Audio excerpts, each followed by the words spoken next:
Enkosi kakhulu ngokuhlala nathi nisasibukele apha iSABC lihaye. Kanti ke mbukeli iyaqhuba iNGC eqhubela pha eBeachwood Hotel ekuruleni kweliphondo laseGauteng. Kanti ke mbukeli intatheli yethu uKamvelihle Kalani nguye ke othenqo omegunqu pha kwiNGC.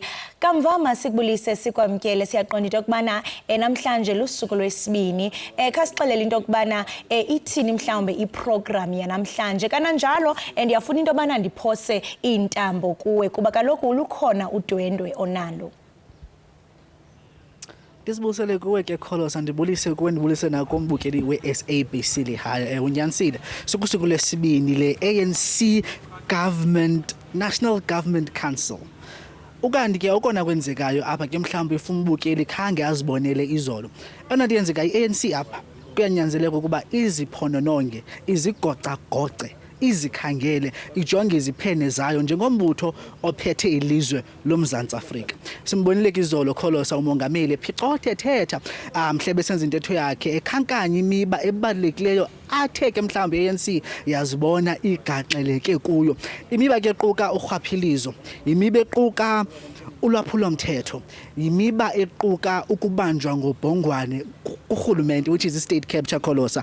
Esitsho futhi into ba abantu abangakwazi ukulandela imigaqo nombono we-ANC funeka basuswe kwi-ANC neengcambu zabo. Ukanti ke ukuncokola banzi ngalomba ndithetha ngawo sinaye namhlanje apha ecam kwam usisixolelo Wakhashe osuka kwi-Indlu Yamithi. Sisixolelwa masikubulise kwi-SABC lihaye, sikubulele futhi ngokwenza ithuba uncokole nathi namhlanje. Nam ndibulisana nababukele ekhaya, ndibulela. Singakhange sichithe xesha lingakanani sisixolelwa, siyazikhankanya ezingxaki umongameli athe wazichaphazela izolo. Ayizongxaki esizibona ngoku azifiki kule weekend okanye kule veki sikuyo, ziingxaki ebezisoloko zikhona. Mhlawumbi ke sisixolelwa i-ANC izikhupha njani kule nyewe? Nawe uyatsho uba ezingxaki ziingxaki ezindala. Kwakudala from uqala kwe-ANC yazama i-ANC ukumane iziphonononga imane izijongisisa. Xa ujonga nezi documents zabo bazibhalileyo bayathetha nange-renewal, bathetha about leading the national democratic revolution.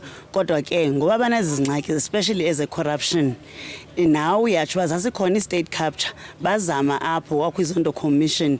Kodwa ke yathi yawugqitha iZondo Commission asabona nto yenzekayo until ngoku sowubona uba ikhona nje maybe abane abathathu abavelayo kwi-courts. Kodwa ke asikaboni into ebonisayo ukuba xa umoshile apha ku-ANC uyakwazi ususa. Bathetha nge-step aside policy. I-step aside asikasiboni kakuhle, nale integrity commission asikayiboni kakuhle, and loo nto leyo ibonisa ukuba then there's good leadership. Xa i-ANC yona kuqala ingakwazi uzijonga, ingakwazi ukuthi ipanishe abo babona bezibandakanyisa nento zorhwaphilizo, then it means ANC yona kuqala ayikwazi ukulida, so it's unable to lead itself. Then therefore it translates to being incapable of leading the country. And those are the things thina as Indlu Yamithi we call the leadership deficit. Yenye yezinto sikhokhela as isizwe into leadership, capable state leadership, but also the economy and also the ability of that state to protect isizwe. Ngokuba kunezinto ezininzi esingazaziyo, sibonile kwiMadlanga Commission into ezenzekayo phana, izinto ezoyikisayo apho ubona ukuba even nathi as isizwe maybe asikho safe as we think we are. So umbuzo ukuba ANC is it capable to be that leader na, if abakwazi bona kuqala ukuthi bazijongisise bajezise from i-ANC abo ba-accuswa of corruption, of urhwaphilizo and zonke ezinye into nobugebengu esikubonileyo. Sisiqala ezinye zezinto umongameli athe wazikhankanya kuquka into enekwenza ne-culture and tradition kwi-ANC. Esithi kuyawunyanzela into abatshintshe ngoku indlela abenza ngayo with regards to i-culture ne-tradition yabo. Mhlawumbi wena ungahlomla uthini kulomba unjalo? xa sesithela ngento ezinokwenza ne-tradition ne-culture kwi-ANC? Xa bethetha nge-culture ne-tradition kulapho uzawuva bethetha ngoo-OR Tambo bebiza amagama ooMandela. Umbuzo wokuba basekhona na abantu abafana nooTambo noMandela kule ANC esiyibonayo namhlanje. Naxa bethetha nangale NDR yabo, i-NDR yinto efuna i-leaders that are ethical, leaders that are committed to the struggle, because it's about a struggle against colonialism, against apartheid, a struggle esiqhubekekayo ngoba ngo-1994 i-vote yaka-1994 yayingathi siphelile struggle, but ke sabona i-ANC nayo ngoku seyingathi iyazitshintsha.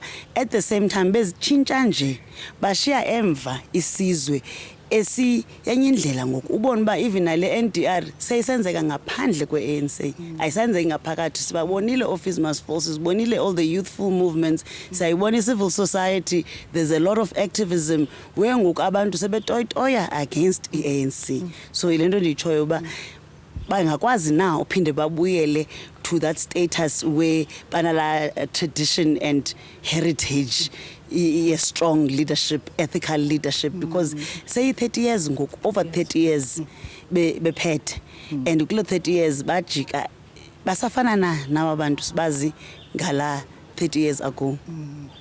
Sesiqalo ndiyakuthanda xa ukhankanya imisebenzi eyenzekayo on the ground roots ekuhlaleni, because ezinye zezinto umongameli azithithileyo yimali enkinkishwa ku-local municipalities.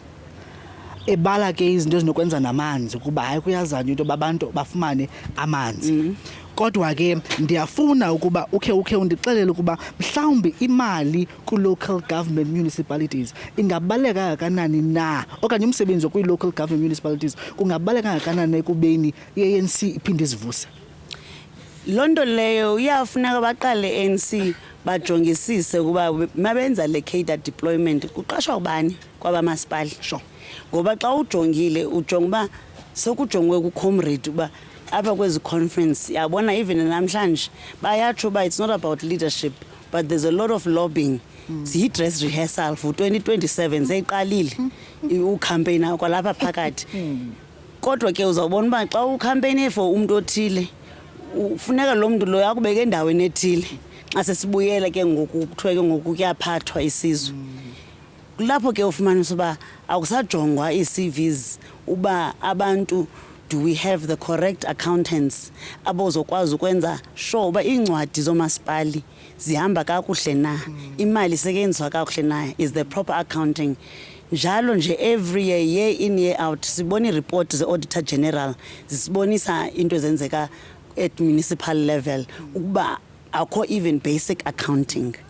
And South Africans are talented, bakhona abantu abanazo ezo qualifications. So i-ANC nayo funeka izijongisise ukuba just because abantu basisapotile basibeka kwezi zihlalo, it does not necessarily translate to uba funeka bafumane imisebenzi, especially kumasipali ngoba kulapho abahlali bayibona khona umsebenzi karhulumente khona, not at national level, not at provincial level. Phaa kumasipali kulapho uva khona apha epokothweni amanzi akho acinyiwe, awunambani, akulandwa i-garbage. So it's very important for bona ukuba kujongwe i-skills zabantu ngaphezu kokuba ngubani ebendisapote kakhulu, ngubani ebekwislate sam, ngubani ebekwi-faction yam. Kubalulekile. Kunamagama amabini ngo-renew and reperish. La magama athetha into yoba ukuzalwa kutsha kwe-ANC okanye ukutshabalala kwe-ANC. Now ndifuna ke sincokole ukuzalwa kwe-ANC mhlawumbi kungathetha ukuzalwa kutsha kwe-ANC kungathetha ntoni kubemi boMzantsi Afrika, ukanti ukutshabalala kwe-ANC kungathetha ntoni kubemi boMzantsi Afrika? Hey, again izozalwa nayo i-ANC ngoba nayo kudala beyitsho every conference kuthethwa nge-renewal. Some conferences be louder than others, but kudala besitsho. Are they committed na to renewing themselves? And also ANC iyakwazi ujonga ijonge isizwe ibone isizwe ekwaziyo ukuthi bazibone bona kuso eso sizwe. Ngoba since 1994 into ebonakalayo ingathi more and more kune distance between abahlali ne-ANC. because then they become part of the political elite. Kodwa siyazi ke uba South Africa is the most unequal country. So if they've become part of the political elite through joining government and all the political pathways, then that means they are living the greater part of isizwe emva. Xa ujonge loo nto leyo ke ngoku indlela esijonga ngayo izinto, for example uqoqosho, ufumanisa uba abantu bakhala ngemisebenzi, abantu bakhala ngezinto ezibahlukumezayo ekuhlaleni, kuthethwa ngecrime, and ufumanisa uba aba basiphetheyo bakule ANC ezo zinto abazazi bona ngokuba bayakwazi uya kwi-private security and also ba-protected by the state. So some of the things ezenzeka kwi-majority South Africans abaziva kubo. So then you want to understand ukuthi when they renew, are they renewing to become like us? But that requires ukuthi you wazi uba you are renewing to lead what kind of people.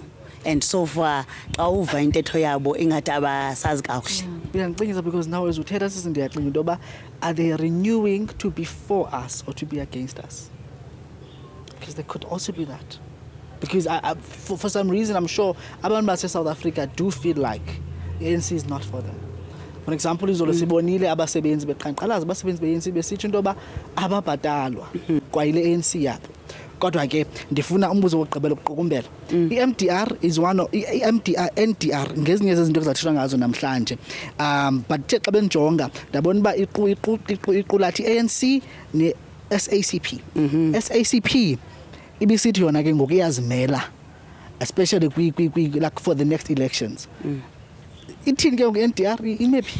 Izaba nzima into yobakholwa xa bethetha ngento ye-NDR. Uba uyakhumbula kwangokuya ngezamini i-Youth League yakudala kukho olonqushu with that leadership yobo Julius yayithethwa kakhulu into ye-NDR. Kulapho Youth League yayifuna i-NDR iphinde ibe yinto ejongisiswayo i-ANC ngokuba kwakuthenjisiwe after the emergence of this democracy ngo-1994 kuba ezi struggle siyaqhubekeka. The concept NDR into as an South African Communist Party. So it's an ideological principle that is global, that's linked to the global communist movement. Ukuba there will be a struggle against imperialism, against colonialism, and for us it will be against apartheid, and that struggle continues. But into yaza ne SACP kwi-ANC xa kukho le ngxabano banayo iba into enzima ke ngoku because i-SACP ngathi into yethu le esazanayo apha kule ANC. Kodwa ke xa ujonga also abo bamka kwi-ANC xa befike ngaphandle kwi-ANC bafike bathethe kwangale NDR. Ufumanisa uba i-language yabo xa sebethetha nge-economic freedom abanye besithi si-progressive. Ufumanisa uba this NDR is potentially happening even outside of the ANC. So yona nto zafuneka bayijongisise kakuhle leyo kuba basakwazi na uyikhokhela into ye-NDR, or is it something else, or are they still holding on to history?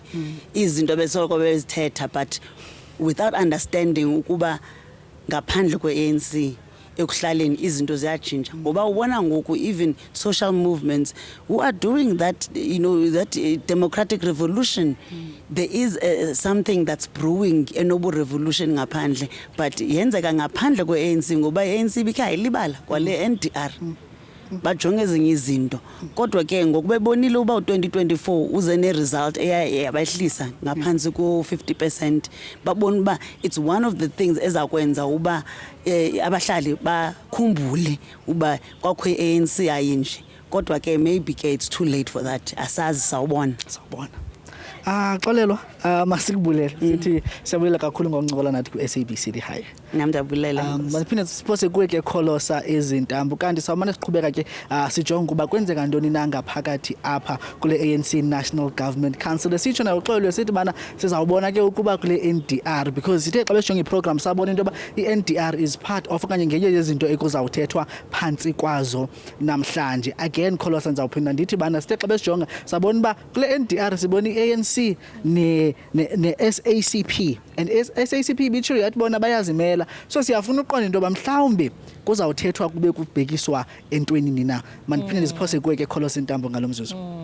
Kamva masibambe ngazibini ngexesha lakho nolodliwano ndlebe. Niqinisekile nakumbukeli we-SABC lihaye uthe wabe kanti uvuleka amehlo kwaye uqhuqikana ingqondo. Kube izinto wena kamva asizazi kodwa ke xa kukhona abantu abazawuthi babe nodliwano ndlebe basityebisela ngakumbi leyo ke mbukeli yintatheli yethu uKamvelihle.